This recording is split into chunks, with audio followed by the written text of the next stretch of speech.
అందరికీ హాయ్ అండి. ఈరోజు టమాటో కర్రీ చేసి చూపించబోతున్నాను.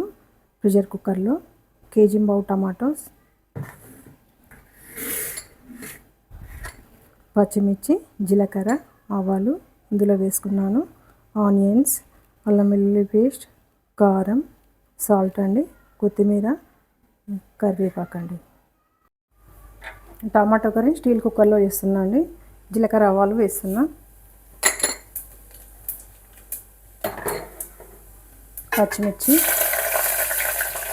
పచ్చిమిర్చి గోలింది కదండి, ఆనియన్స్ వేస్తున్నా. ప్రెషర్ కుక్కర్లో అయితే ఈజీగా అయిపోతుందండి, ఒక 5 minutesలో అయిపోతుంది. కొత్తిమీర, కరివేపాకు కూడా వేసుకుంటున్నా. ఇప్పుడు ఆనియన్ అయితే మగ్గింది కదా, పసుపు వేసుకుంటున్నా అండి.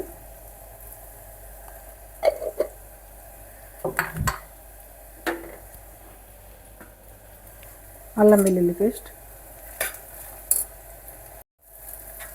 వెల్లుల్లి పేస్ట్ అయితే ఇది కొంచెం గోలేంత వరకు కలుపుకోవాలి. ఇప్పుడైతే కొద్దిగా మిరియాల పొడి వేసుకుంటున్నా. ఇందులో కొద్దిగా మసాలా కూడా మిక్స్ అయింది, లైట్గా వేసుకున్నా అండి.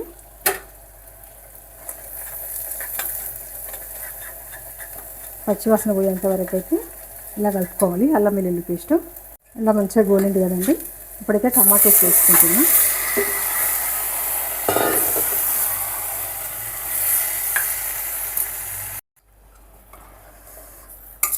టమాటో అయితే ఇలా మంచిగా కలుపుకొని ఈ టమాటోని అయితే ఒక 2-3 నిమిషాలు కొద్దిగా మగ్గేంత వరకు అయితే మూత పెట్టుకుందాం. చూడండి, ఇప్పుడైతే ఎంత బాగా మగ్గిందో. ఇప్పుడైతే మనం స్టవ్ సిమ్లో పెట్టుకోవాలి. పెట్టుకొని 3 టేబుల్ స్పూన్ అయితే కారం తీసుకున్నా. ఎందుకంటే ఇది పులుపు కనుక నేను ఫస్ట్ పచ్చిమిర్చి వేసుకున్నాను కదా, 3 టేబుల్ స్పూన్ అయితే కారం తీసుకున్నా.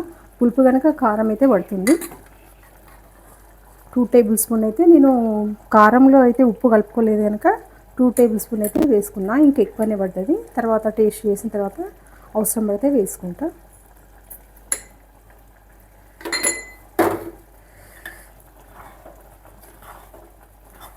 ఇప్పుడు దీన్ని కలుపుకుందాం.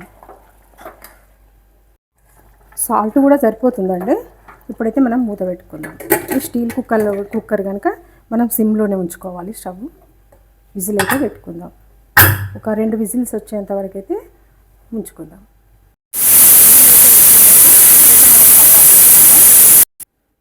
చూడండి, టమాటో కర్రీ అయితే ఎంత ఈజీగా అయిపోయిందో.